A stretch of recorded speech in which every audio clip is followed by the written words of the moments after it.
Eramet, vous nous en parliez il y a un mois et demi. On se disait que le titre du groupe minier et métallurgique n'avait cessé de décliner ces dernières semaines. Alors question, la tendance baissière de court terme se prolonge-t-elle ?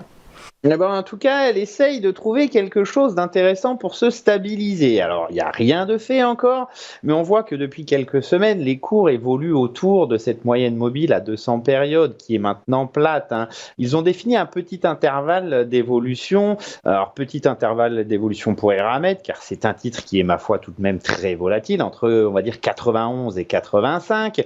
Ils testent alternativement l'une et l'autre des deux bornes, évoluant vraiment de part et d'autre de cette moyenne mobile à 200 périodes. Il va falloir sortir de cet intervalle pour essayer de reprendre une tendance. Si effectivement on clôture sous 84,45 si je veux être précis, eh bien la lecture de correction prendra encore de la force. On irait probablement rejoindre des supports plus éloignés vers 71 €, ce qui dégraderait encore la capacité de rebond du titre. À l'inverse, si on commence à franchir 91 €, on réintégrerait le précédent intervalle d'évolution, on aurait de fortes chances d'accélérer assez rapidement vers le premier sommet à 103,20 et puis plus si affinité c'est 115 à la résistance majeure.